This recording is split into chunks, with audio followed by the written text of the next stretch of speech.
Saying hi from Pangong lake. हम लोग उठ के कुछ अराउंड आधा घंटा हो गया। यहाँ पे सीन कैसा है ना, you don't get hot water for 24 hours. सिर्फ सुबह को 6:30 से लेकर 8:30 बजे तक आपको गर्म पानी मिलता है, उसके बाद you just have the cold water. तो हम लोग उठे, फटफट फ्रेश हुए, अब जाके रेडी हुए। अभी will go to the breakfast counter, breakfast करेंगे एंड फिर हम लोग हानले के लिए निकलेंगे। रात को इतनी ज़्यादा ठंड लग रही थी ना कि हम लोग ने पूरे के पूरे कपड़े, हुडी, ग्लव्स पहन के हम लोग सोए हुए थे। काफ़ी अच्छी नींद आई। इतने लोकेशंस में से हम लोग जितने भी लोकेशंस में गए ना, this one Pangong lake was the coldest one amongst them. काफ़ी अच्छा यूनिक एक्सपीरियंस रहा। ब्रेकफास्ट करने के बाद जो जेरी कैन में हम लोगों ने पेट्रोल लिया है वो हम लोग डालेंगे गाड़ी में थोड़ा बहुत, एंड फिर we will leave for Hanle. Make the dining counter and for the breakfast we have the kanda poha, we have bread omelette and we have the cornflakes with milk. तब ये फटफट खाएंगे, फिर हम लोग पैकिंग करेंगे। बाइक पे सारा सामान चढ़ाने के बाद हम लोग जाएंगे लेक पे। रात के कंपैरेटिवली अभी टेम्परेचर काफ़ी ज़्यादा डिसेंट है क्योंकि सनराइज़ हो चुका है एंड अभी मतलब बाहर खड़े रह सकते हैं। कल रात की कंडीशन इतनी ज़्यादा ख़राब थी ना कि बाहर खड़े रहने नहीं हो रहा था।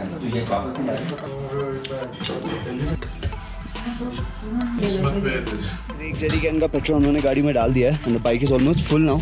इसमें थोड़ा सा पेट्रोल बचा हुआ है and the problem is it is getting leaked. तो एक बॉटल हम लोगों ने लिया हुआ है, वो बॉटल में हम लोग बचा हुआ पेट्रोल डालेंगे एंड ये दूसरा वाला जेरी कैन जो कि पूरा फुल है वो आई थिंक हम लोग हानले में जाने के बाद या फिर उमिंगला करने के बाद उसको रिफिल करेंगे। फाइनली हम लोग बाइक पूरा लोड कर चुके हैं। पूरा बाइक को बंजी कॉर्ड से हम लोगों ने टाई करा हुआ है and we are all set to leave from the Pangong lake. But the only thing is यहाँ पे ना पीछे साइड पे यू हैव द लेक। तो मेरे को बस लेक को नज़दीक से बस देखना था एंड कल रात को ही देखना था, but the wind was so much ना कि मतलब हिम्मत नहीं हुई कल जाने की। तो इसलिए अभी सोचे कि अभी जाके आते हैं। पूरा लेक के किनारे पे हम लोग आ चुके हैं। यहाँ पे फेंसिंग है, इसके वजह से हम लोग एकदम एज तक नहीं जा सकते। It is very beautiful. Finally Pangong lake. Now will be going to Hanle. तो हानले यहाँ से कुछ अराउंड 130-150 किलोमीटर्स दूर है।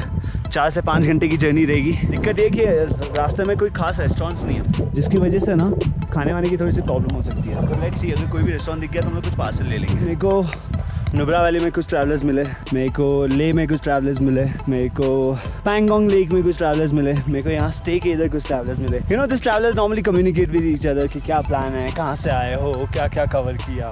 तो ना बात में ना when I tell them my plan, when I tell them what we have covered, when I tell them that we are solo, when I tell them that we are on a bike, तो उन लोगों की शक्लें ऐसी हो जाती है ना शौक से कि वो तुम लोगों ने ऐसा किया मतलब we must be very much passionate and so on. कितनी बड़ी बात है मुझे एंड है, तो बड़ी बात तो है, बट अल्लाह का शुक्र है कि हम लोग ने बहुत ही आसानी से किया, मतलब बिना किसी दिक्कत के, बिना किसी प्रॉब्लम के। तो या very much happy to achieve this. पता है इतना पूरा ड्रेसअप होके फिर उसके बाद इतना रेनकोट पहनना और अपना पूरा हुलिया चेंज करना कितना गंदा लगता है, मतलब जान जलती है। But you know what, it is actually necessary. You know why, क्योंकि लिए ना रास्ते में इतनी धूल मिट्टी, क्लाइमेट इज़ अनप्रेडिक्टेबल। आपको कहीं स्नो स्टॉर्म मिल जाएगा, कहीं रेनफॉल मिल जाएगा, यू नेवर नो, जिसकी वजह से ना it is better to properly gear up. Finally it's time to leave from the Spinney Cottage जो कि पैंगोंग लेक में लोकेटेड है। एंड जैसे कि मैंने बताया कल मैं पैंगोंग में यहाँ पे स्टे किया था। द सर्विस वाज फैंटास्टिक, मतलब किसी चीज़ की कोई कमी नहीं थी। It was awesome. खाना भी बढ़िया था, सुबह का ब्रेकफास्ट भी बढ़िया था। सारे बॉयज़ है जो यहाँ पे कॉटेज को मेंटेन करते हैं, कॉटेज को रन करते हैं। तो if you want to book the Spinney cottage, number आपको स्क्रीन पे दिखाई दे रहा रहेगा, तो यू कैन कॉन्टैक्ट रफसल and this is his contact number for booking. I am sure he will be able to give you the best possible rate for the stay. तो with that been sir, अभी यहाँ से निकलने का वक्त हो गया। बाइक फुल्ली लोडेड है।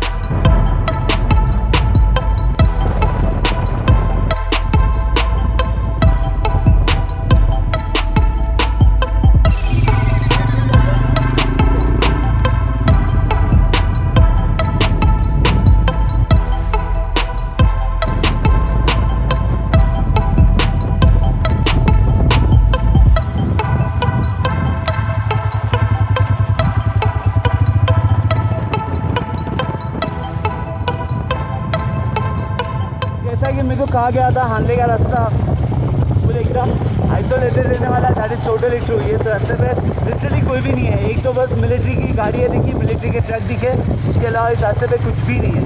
प्लस ये रास्ता कच्चा है। पैंगोंग लेक से चिसपुल तक रास्ता अच्छा है, और चिसपुल के आगे का रास्ता ना पूरा कच्चा है, और ये ना 62 किलोमीटर तक ऐसा रहेगा। बट हाँ स्पीड हमारी कई हद तक कम हो गई है। देखते हैं हम लोग हानले कब तक पहुँचेंगे। है काफ़ी ज़्यादा एक्साइटमेंट है और थोड़ी सी नर्वसनेस भी है क्योंकि रास्ते पे लिटरली कुछ भी नहीं। यहाँ पे ना कोई प्रॉपर रोड नहीं है, यहाँ पे सिर्फ आपको ना गाड़ियों के टायर के निशान दिखेंगे और आपके पास गूगल मैप्स होगा नेविगेट करने के लिए और आप उसी के थ्रू से चलते चलते आप हानले पहुँच जाओगे क्योंकि यहाँ पे कुछ लोग भी नहीं है जिनसे आप पूछ सकते हो या फिर कुछ गाइडेंस ले सकते हो। माइलस्टोन जो थे वो भी है बट बहुत कम है और ऐसी जगह पे कि अपनी नज़र भी नहीं जाएगी। हाँ by far I can tell कि मतलब ये रास्ता है ना it is travelled by very few people. यहाँ से एक मिलिट्री की कॉन्वॉय गुजर रही थी, मैंने उनको रुकाया है, उनको मैंने पूछा कि मतलब रास्ते की क्या कंडीशन है तो उन्होंने बोले यहाँ से लोमा तक काइंड ऑफ ऐसी कच्चा रास्ता है, लोमा के आगे जाके थोड़ा बहुत पक्का मिलेगा which is pretty sad. But अभी ठीक है हानले करना तो है ही जैसे ना तैसे। अभी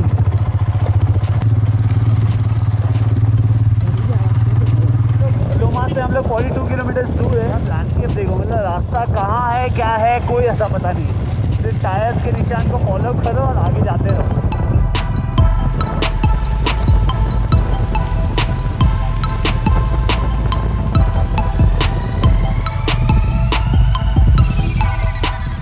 ये वाला जो रास्ता है ना इधर पे आपको साइड में स्टोन्स दिखेंगे और ना आपको टायर्स के निशान दिखेंगे एंड यही तरीका है रोड को आइडेंटिफाई करने का।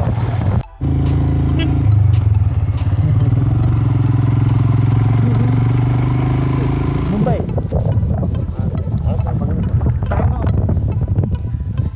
हाँ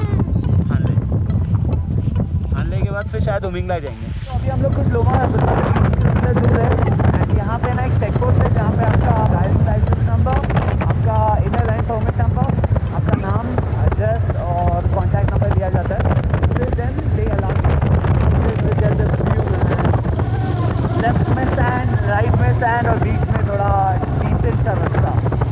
मतलब कसम से यार क्या जगह है ये, मतलब मैं इतनी सारी जगह पे गया हूँ but I don't think anything और any place can beat the view of Ladakh.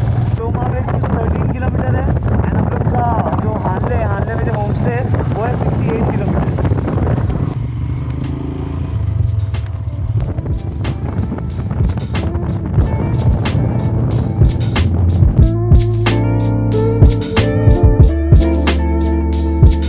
Loma bridge से कुछ 3 किलोमीटर दूर है, इसी के बाजू से एक खूबसूरत सी नदी गई है जो कि इंडस रिवर है।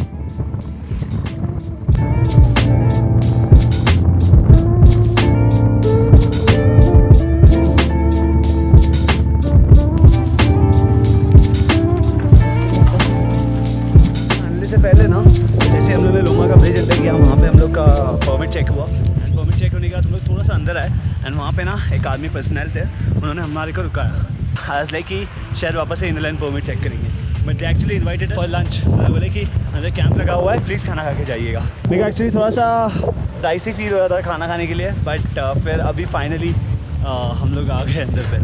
तो now will have a lunch and then we'll be headed back to finally at the Indian Army camp। तो यहाँ पे ना हानले के पहले जैसा मैंने बताया था यहाँ पे एक कैंप सेटअप किया है जहाँ पे मेडिकल कैंप है एंड फूड कैंप है। तो उन्होंने बहुत मोहब्बत से ऐसा रिक्वेस्ट किया कि अंदर आके खाना खा लो एंड आई couldn't बिलीव कि आर्मी के साथ में बैठ के हम लोग खाना खा रहे हैं। That's what we are having right now। couldn't believe खाना आके हम लोग जस्ट बाहर आए कैंप के and I literally couldn't believe myself कि हम लोग ने मतलब आर्मी के साथ बैठ के खाना खाया। हम लोग जैसे गुजर रहे थे एंड दे सडनली रिक्वेस्टेड अस कि यहाँ पे कैंप लगा हुआ है आके खाना खा लो। तो is like a little dicey but ठीक है। फिर हम लोग गए अंदर, फिर वो लोग सर्व कर रहे थे, इतनी मोहब्बत से सर्व कर रहे थे, खाना भी काफ़ी ज़्यादा टेस्टी था। This actually made me think कि आर्मी वाले कितना गए थे देश के लिए, मतलब इस कंडीशंस में रहना, अपने फैमिली से दूर रहना, कंट्री के लिए सैक्रिफाइस करना, इतने हार्श वेदर कंडीशंस में रहना, बहुत सारे लिमिटेड ऑप्शंस के साथ जीना, इतनी सारी स्ट्रगल के बाद भी वो लोग मतलब कंट्री को सर्व करने से पीछे नहीं हटते। तो hats off to all the army guys, you have my respect, always you had my respect, but आज रिस्पेक्ट और ज़्यादा बढ़ गई आप लोगों के साथ खाना आ गए, तो थैंक यू सो मच।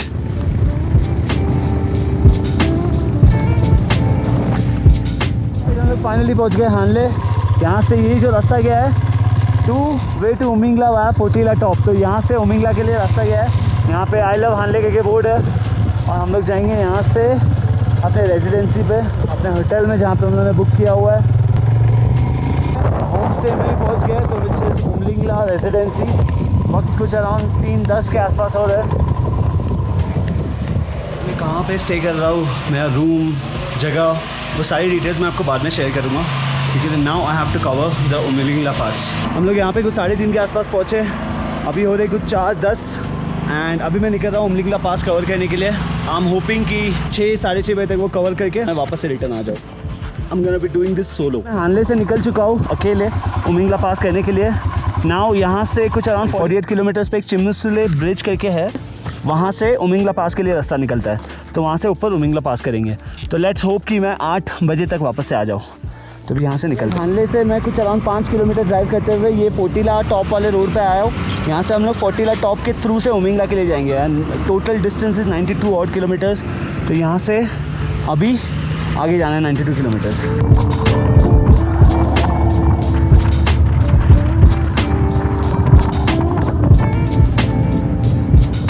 यहाँ से फोर्टीला टॉप कुछ अराउंड 37 किलोमीटर्स है। Bro welcomes you to the Fortila, world's 6th highest motorable pass, 18,124 feet. So guys cannot imagine I've covered Fortila pass. अब यहाँ से पूरा घाट से होके नीचे रास्ता गया है एंड फिर वहाँ से चिमसुले ब्रिज है एंड ब्रिज से हम लोग जाएंगे उमिंगला पास। रास्ता पूरा zigzag है। It is very crazy ride out here and time कुछ हो रहे 5 बज रहे। मेरे को बस अंधेरे होने से पहले उमिंगला पास कवर करके वापस से आना है। तो ऐसा डर लग रहा है, बहुत सारी एक्साइटमेंट है and yeah welcome to world's highest motorable road. तो ये मेरे पीछे आप देख रहे हो वो चिसमुले ब्रिज है और ये रास्ता सीधा सीधा उमिंगला के लिए जाएगा। यहाँ से 25 किलोमीटर दूर है। I am just pretty scared क्योंकि I know if it is funny, public इस टाइम पे वापस से आ रही है एंड मैं इस टाइम ऊपर जा रहा हूँ। तो it is pretty scary but ठीक है, उमिंगला करना तो है। 6:16 हो रहे हैं एंड उमिंगला कुछ अराउंड यहाँ से 5 किलोमीटर और है। एंड यहाँ पे बोर्ड है जहाँ पे लिखा है you are now higher than the Everest base camp. This such a proud moment for me, मैं बता नहीं सकता। और फटफट चलते आगे उमिंगला पास की तरफ and you can see luckily यहाँ पे स्नोफॉल नहीं है एंड स्काई भी काफ़ी ज़्यादा साफ़ है। 100 metres more to reach Umlingla, just 100 metres बचे हुए एंड हम लोग उमिंगला पास पे हो गए। यहाँ पे ऑक्सीजन बहुत ज़्यादा कम है, मेरी सांस बहुत फूल रही है एंड मैं बेड़ो लोगों की जैसा बात कर रहा हूँ। तो guys today is 19th of June, Monday, and the time is 6:29 PM and I have reached the highest motorable pass in the world, which is the Umingla Pass. Bro welcomes you to the highest motorable pass in the world, Umingla, 19024 feet. Can you imagine? मेरे को खुद को यकीन नहीं होता ये bike पे finally मैं उमिंगला पे पहुंच गया हूँ। The temperature is so freezing ना, मेरे को बात करने नहीं हो रहा है and the oxygen level is so low कि मेरे को ना ब्रेथलेसनेस फील हो रहा है। बट फाइनली यहाँ पे एक ऑक्सीजन कैफ़े है। उमिंगला पास जो है ना, फोर्टीला पास और बाकी सारे पासेस जितना इतना डिफ़िकल्ट नहीं है। मतलब जो रास्ते हैं ना प्योर zigzag नहीं है, मतलब ऐसा खुले रास्ते तो चढ़ने के लिए काफ़ी आसानी हो जाती है। मेरे को सिर्फ एक वाटर क्रॉसिंग मिला, उसके अलावा कुछ नहीं। 6:30 के आसपास यहाँ पे पहुँचा हूँ। मेरे को टेंशन नहीं था कि मेरे को ऊपर आने के लिए रोक ना देवे कोई, बट लकीली किसी ने रोका नहीं। अब यहाँ से अगर आप अपने आगे जाएंगे तो अपने को मिलेगा डैमचोक करके एक विलेज है एंड काफ़ी खूबसूरत है। मेरे को खुद को यकीन नहीं होता कि मैंने उमिंगला कर लिया है। देखे द माउंटेन्स, पूरा बैरन माउंटेन्स है, no snow at all. Now the challenge is यहाँ से नीचे उतरना, फिर वापस से चिमसुले ब्रिज से वापस से राइट लेना, फिर फोर्टीला टॉप क्रॉस करना, वहाँ से उतरना, फिर हानले पहुँचना, which is like approximately 91 kilometres. And मैंने आने के टाइम पे एक ही स्ट्रेच में खींचा था, अभी जाने के टाइम पे भी एक ही स्ट्रेच में खींचना होगा क्योंकि लाइक द टाइम इज़ 6:30। मुझे लग रहा है मैं 9 साढ़े 9 बजे तक घर पे पहुँचूँगा।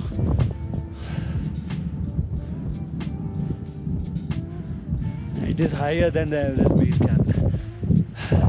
Can't believe it.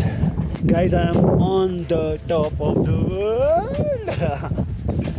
I'm literally going mad right now. मैंने सिर्फ हेलमेट, ग्लव्स, छोटी सी बैग और एक पानी की बॉटल मैंने कैरी की थी, जो कि बंजी कॉर्ड से मैंने बांध दिया था। अब ये पानी पीऊँगा and I leave from here. तो जाने के टाइम पे कोई वीडियो रिकॉर्ड नहीं करूँगा, I directly meet you at Hanle. ठंड देख रहे हो, फटे ठंड लग रही है। मेरा हुलिया तो आपको पता ही है।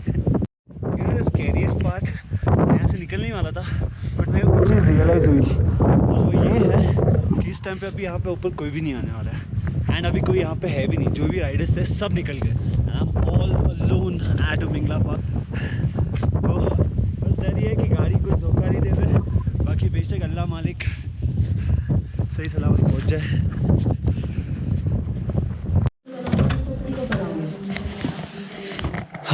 तो गाइज़ अभी टाइम कुछ 9:25 हो रहा है और मैं अराउंड 8:45 के आसपास मैं यहाँ पे पहुँच गया था हानले में, अपने स्टे के यहाँ पे।